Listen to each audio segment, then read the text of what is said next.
Hello dear students, welcome to the class. Welcome to this session of ICT Virtual Classroom. Dear students, मेरा नाम है Rajesh Chamola, teacher physics ICT Virtual Classroom Dehradun से। और इस session में हम लोग डिस्कस करने वाले हैं क्लास 11 की फिजिक्स को, यानी कि कक्षा 11 भौतिक विज्ञान को। अपनी प्रीवियस क्लासेस में हम लोग डायमेंशंस को समझना स्टार्ट कर रहे थे, यानी विमाओं के बारे में जानकारी ले रहे थे। तो उसी डिस्कशन को हम करेंगे कंटिन्यू। और आज कुछ अन्य भौतिक राशियों से संबंधित विमाओं को हम लिखेंगे, फाइंड आउट करेंगे किस प्रकार से हम विमाओं को निकालते हैं, किस प्रकार से उनको याद करते हैं, वो सब चीज़ मैं आज आपको बताऊंगा। और फिर आगे आने वाले पार्ट में हम लोग डायमेंशनल एनालिसिस यानी कि विमीय विश्लेषण, जो कि एक बहुत इंपॉर्टेंट पार्ट है आपकी बुक का, उसके बारे में चर्चा करेंगे। सो आई होप आप सबके सब फिट फाइन और हेल्दी होंगे और बिल्कुल रेडी होंगे क्लास के लिए। आप लोग अपने पोजीशंस ले चुके होंगे और आपके पास एक नोटबुक और पेन जरूर होगा। जो यहाँ पर चीजें बताई जाती है बच्चों, उनको नोट डाउन किया कीजिए, घर जाकर रिवाइज जरूर कीजिए। चलते हैं स्मार्ट बोर्ड की स्क्रीन की तरफ। आप लोग अपना ध्यान बना के रखिए अपनी रिस्पेक्टिव स्क्रीन पर। चलिए, तो डायमेंशनल एनालिसिस है। सबसे पहले कुछ इंपॉर्टेंट भौतिक राशियों की, इंपॉर्टेंट फिजिकल क्वांटिटीज की डायमेंशंस देख लेते हैं हम लोग। चलिए, एक टेबल बनाइए आप सभी मेरे साथ। एक टेबल ड्रॉ कीजिए बच्चों।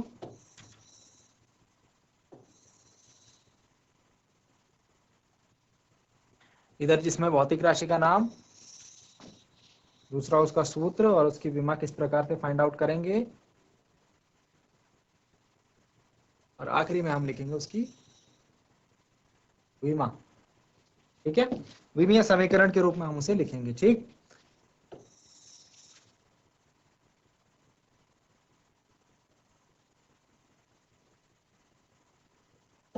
तो सबसे ऊपर दोबारा से 3 कॉलम्स बना दीजिए।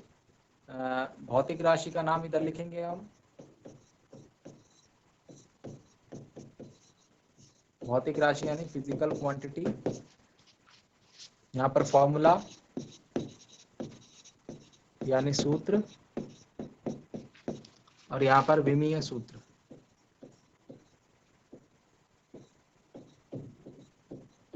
Dimensional formula. ठीक, भौतिक राशि जो सबसे पहले जो मूल भौतिक राशि है, लंबाई, द्रव्यमान और समय, MLT, ध्यान रखेंगे इनका। चलिए, क्षेत्रफल और आयतन के बारे में आई थिंक हम लोग बात कर चुके थे, दोबारा से कर सकते हैं क्या? ठीक है, चलिए, क्षेत्रफल यानी एरिया, दूसरा आयतन यानी वॉल्यूम, थर्ड वन इज, इनके बारे में बाद में बात करेंगे। पहले क्षेत्रफल, और क्षेत्रफल का सूत्र होता है हमारे पास लंबाई गुणा चौड़ाई। आपको पता है लंबाई, चौड़ाई, ऊंचाई, गहराई, जिसमें भी हम एक बिंदु से दूसरे बिंदु के बीच की दूरी नापते हैं, उनकी विमा होती है L। तो लंबाई की विमा L, चौड़ाई की L। L इंटू L क्या हो जाएगा भाई? L स्क्वायर हो जाएगा। तो विमीय सूत्र हमको क्या मिला? विमीय सूत्र हमको मिला L स्क्वायर। ठीक है, इसी प्रकार हम लोग आयतन का क्या सूत्र होता है? लंबाई गुणा चौड़ाई गुणा ऊंचाई। ठीक है, लंबाई, चौड़ाई, ऊंचाई तीनों की विमा होगी L, L, L। L into L into L मतलब L क्यूब। तो क्या विमीय सूत्र बना हमारे पास? L की पावर 3। ठीक है, आयतन के बाद नेक्स्ट चाल यानी स्पीड। स्पीड का जो फॉर्मूला होता है वो होता है चाल बराबर दूरी बटे समय। दूरी की विमा होती है L बटे समय की विमा होती है T। तो इसको हम सॉल्व करके लिखते हैं LT माइनस 1 बटे में ना समय ऊपर आएगा तो उसकी घात माइनस हो जाएगी, तो घात 1 है अपॉन में, ऊपर आके -1 हो गया। ठीक है, तो हो गया LT -1। ठीक, चाल का। नंबर 4, वेग का भी समान होगा। ठीक है, वेग का भी यही विमीय सूत्र होगा। त्वरण, एक्सेलरेशन, एक्सेलरेशन का जो फॉर्मूला होगा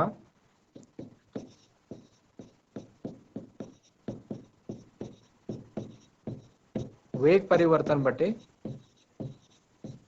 समय, change in velocity upon time. तो वेग का जो अभी मैंने आपको बताया, वेग की जो विमा होती है एल टी माइनस वन, जो कि चाल की भी होती है, बटे समय मतलब टी।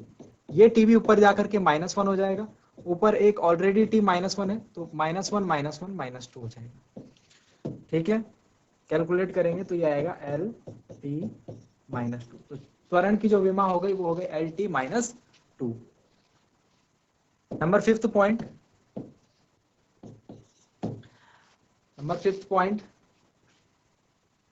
त्वरण के बाद बल यानी फोर्स। बल बराबर द्रव्यमान गुणा समय, F is equal to m a होता है ना, सॉरी, द्रव्यमान गुणा त्वरण, F is equal to m a. द्रव्यमान की विमा होती है m, त्वरण की विमा अभी अभी हमने फाइंड आउट करी एल टी -2, तो m एल टी -2 हो जाएगी। इसकी फाइनल जो विमा आ जाएगी वो आ जाएगी m एल टी -2। ठीक है, फिर 6 नंबर पे चलिए, कार्य, वर्क।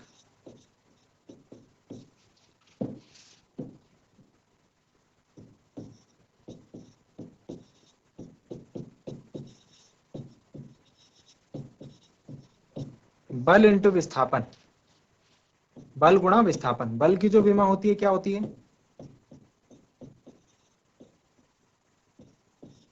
और विस्थापन की L।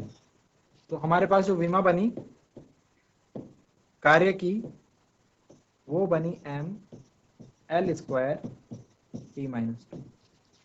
ध्यान रहेगा, ठीक है, गुड। 7 नंबर पे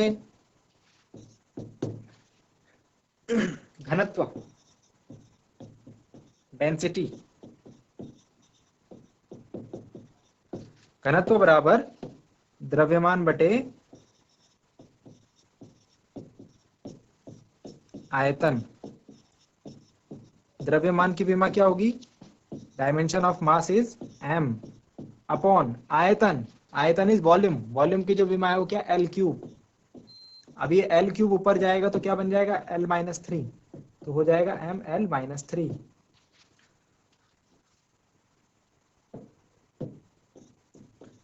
ml -3 किसकी विमा है ये, घनत्व की। ठीक, नेक्स्ट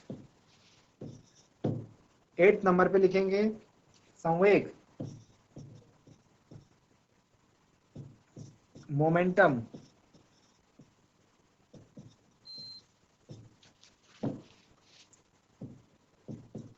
संवेग की जो परिभाषा होती है, जो सूत्र होता है वो होता है द्रव्यमान गुणा वेग। तो द्रव्यमान की विमा है m, एंड वेग की जो विमा है यानी वेलोसिटी की जो डायमेंशन है वो है एल टी -1। तो सीधे सीधे फॉर्मूला बन गया m एल टी -1।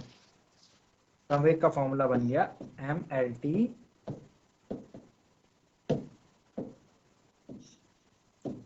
-1।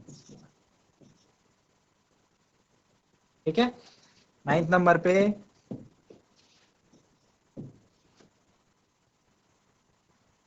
गतिज ऊर्जा।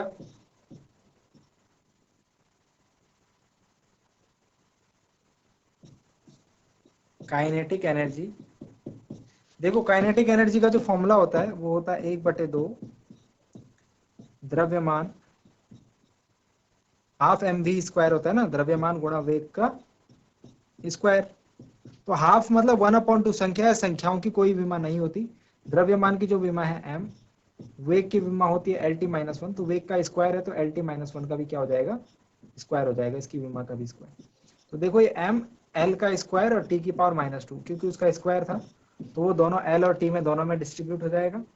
तो फाइनली जो हमारा गतिज ऊर्जा की विमा निकल के आ रही है वो आ रही है m L स्क्वायर टी -2। मैं आपको एक बात यहाँ पर ध्यान दिलाना चाहता हूँ, फॉर अ मोमेंट आप अगर जरा ध्यान दें तो ये जो ऊर्जा की विमा है और ये जो कार्य की विमा है, ये आपको क्या दिख रहे हैं, ये आपको एक समान दिख रही है, ml स्क्वायर टी -2। तो आप ध्यान देंगे कि जो ऊर्जा की विमा होती है वही विमा होती है जो कि कार्य की होती है। ऊर्जा अलग भी होती है ना, हमारे पास एक और ऊर्जा है जो कि है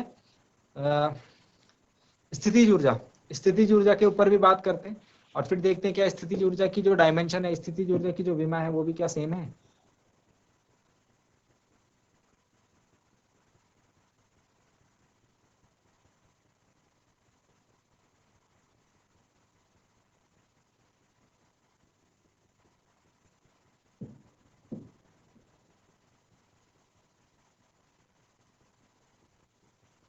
लास्ट लिखिए, चलिए इसको नेक्स्ट पार्ट में लिखते हैं। आई होप आपने लिख लिया होगा, ठीक है। मैं इसको डिलीट कर रहा हूँ, इसको मिटा रहा हूँ।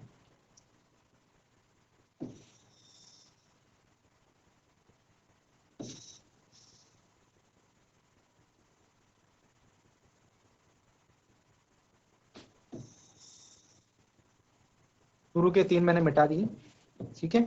10th नंबर ऊपर से फिर कंटिन्यू कर रहा हूँ। 10 स्थितिज ऊर्जा के ऊपर चर्चा करते हैं जरा।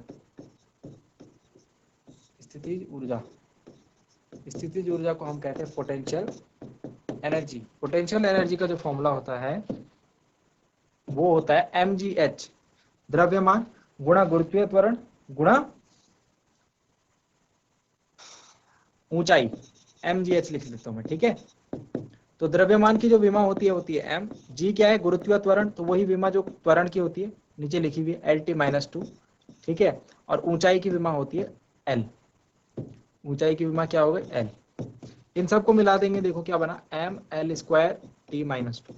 तो समझ में आ गया। ऊर्जा हमने देखा दोनों प्रकार की ऊर्जा, स्थितिज ऊर्जा, गतिज ऊर्जा, दोनों की विमा क्या आई ml² T-2, और कार्य की विमा क्या आई ml² T-2। मतलब ध्यान रखेंगे बात को, ऊर्जा की और कार्य की विमा जो है वो समान होती है, ठीक है। 11th पॉइंट नोट डाउन कीजिए। शक्ति,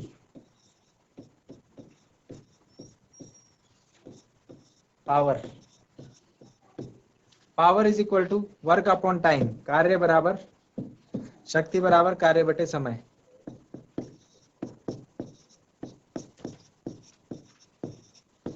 कार्य की जो विमा है वो है ml² T-2 बटे समय की जो विमा है वो है t। इसे सॉल्व करते हैं हम तो बनेगा ml² T-3। तो जो हमारे पास शक्ति की विमा आती है, पावर की विमा आएगी, पावर की dimension ml² T-3। Next heading डालिए, दाब, प्रेशर।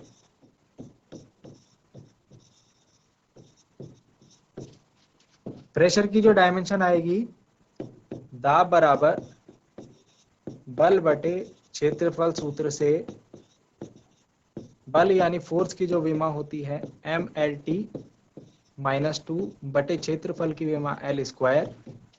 जब आप इसे सॉल्व करेंगे तो यह आएगा ml-1 T-2। तो दाब की विमा आई ml-1 T-2। अब तक हमने 12 भौतिक राशियों की विमीय सूत्रों को समझा है और फाइंड आउट किया है। इस तरीके से हम इनको फाइंड आउट करते हैं ये भी देखा है, क्या इनके फॉर्मूला है, क्या इनके सूत्र है, वो भी हमने देखा है, ठीक है।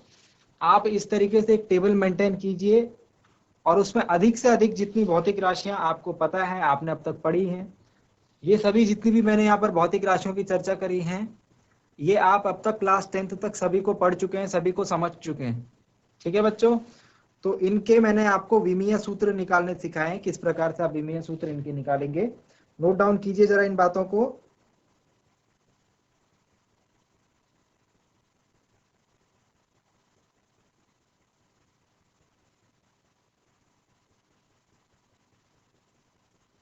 जल्दी नोट डाउन कीजिए बच्चों। चलिए कुछ और भौतिक राशियों के बारे में चर्चा कर लेते हैं। 13th पॉइंट लिखिए, फ्रीक्वेंसी, आवृत्ति।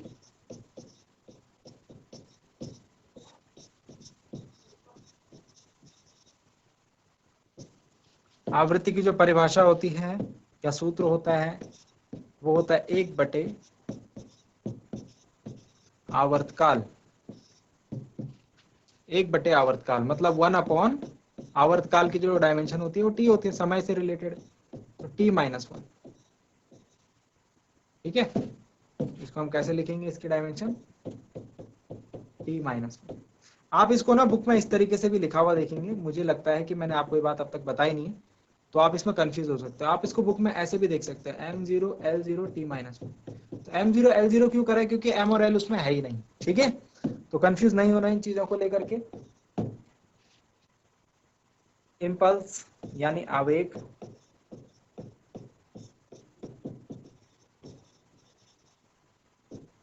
इम्पल्स का जो सूत्र होता है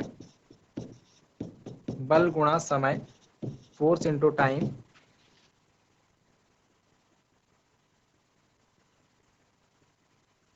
यहां से अगर आप इसकी विमा बनाने की कोशिश करते हैं, बल की विमा होती है mlt minus two, into time की डायमेंशन होती है t। तो हमारे पास जो फॉर्मूला बनता हुआ मुझे दिख रहा है बच्चों, इम्पल्स की जो डायमेंशन होती है वो होता है mlt minus one, mlt minus one.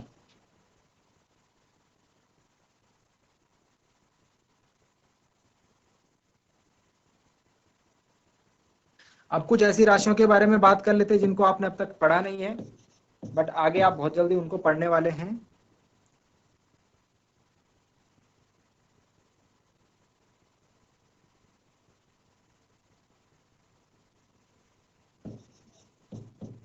उसमें से एक है पृष्ठ तनाव। पृष्ठ तनाव को हम सरफेस टेंशन कहते हैं।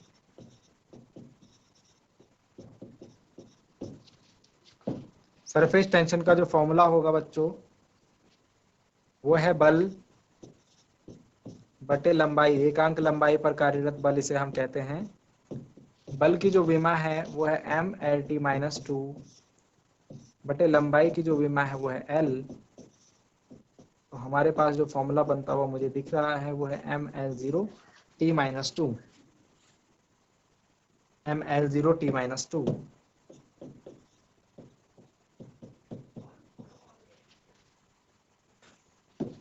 नेक्स्ट, एक जो टॉपिक जिसके बारे में हमसे अक्सर पूछा जाता है वो है श्यानता,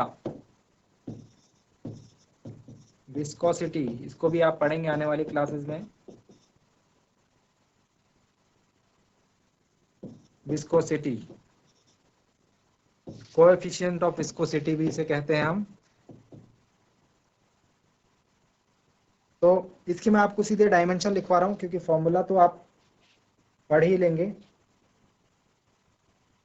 आगे आने वाले चैप्टर्स में।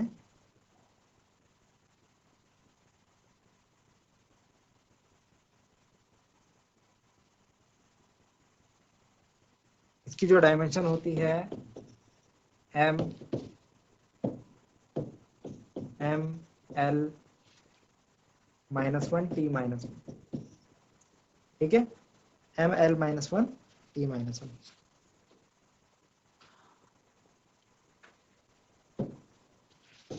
और जो दो इंपॉर्टेंट फॉर्मूला आपको मैं बताने जा रहा हूं वो कांस्टेंट है, नियतांक है। सबसे पहला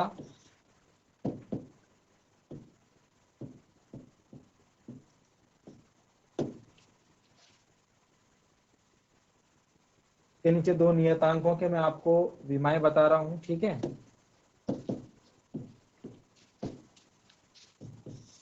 गुरुत्वाकर्षण नियतांक, गुरुत्वाकर्षण नियतांक कह लो या फिर इसे कह लो सार्वत्रिक यूनिवर्सल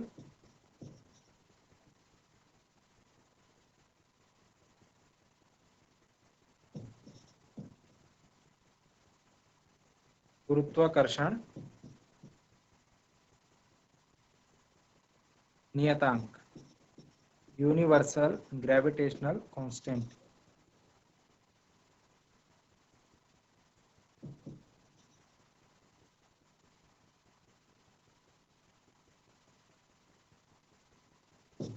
सार्वत्रिक गुरुत्वाकर्षण नियतांक की जो विमा होती है उसे आप कैसे निकालते हैं, देखो आपके पास फॉर्मूला है F is equal to G m1 m2 upon r square. ठीक है, ये हमारे पास गुरुत्वाकर्षण जो बल है उसका सूत्र है। तो जी की विमा निकालने के लिए मुझे इसको क्या लिखना पड़ेगा, जी बराबर F R square upon m1 m2। अब f की जो विमा है, बल की विमा mlt-2, r स्क्वायर है मतलब l के स्क्वायर हो जाएगा, r मतलब त्रिज्या, त्रिज्या की जो विमा है वो l होती है, ठीक है। m1 मतलब द्रव्यमान है, उसकी विमा m होगी, m2 भी द्रव्यमान है, उसकी विमा m होगी, ठीक हो गया। तो ये फॉर्मूला मेरे पास बन गया m-1, ठीक है, और l स्क्वायर और t-2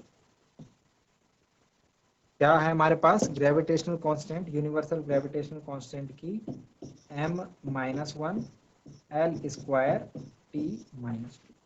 नोट डाउन कर लीजिए।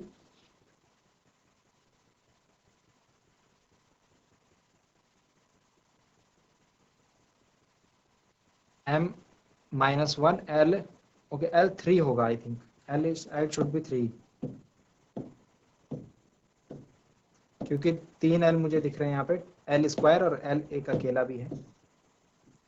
Okay, now it's okay.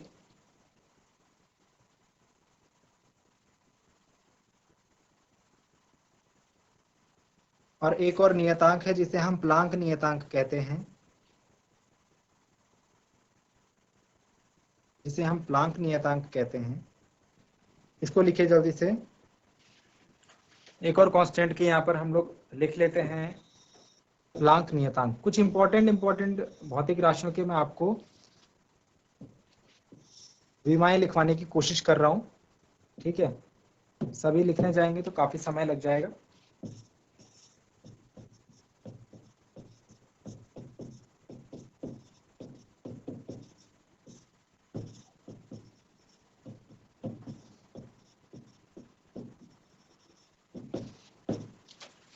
Planck नियतांक, प्लांक्स कांस्टेंट।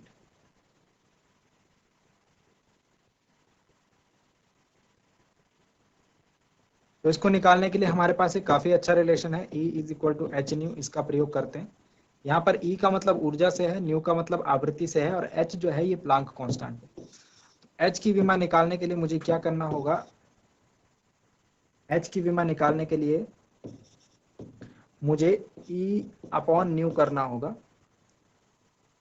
तो आप जानते हैं E की जो विमा है, ऊर्जा की जो विमा है वो है ml square t-2, ml square t-2, and जो फ्रीक्वेंसी है, जो फ्रीक्वेंसी है उसकी जो डायमेंशन है वो है t-1।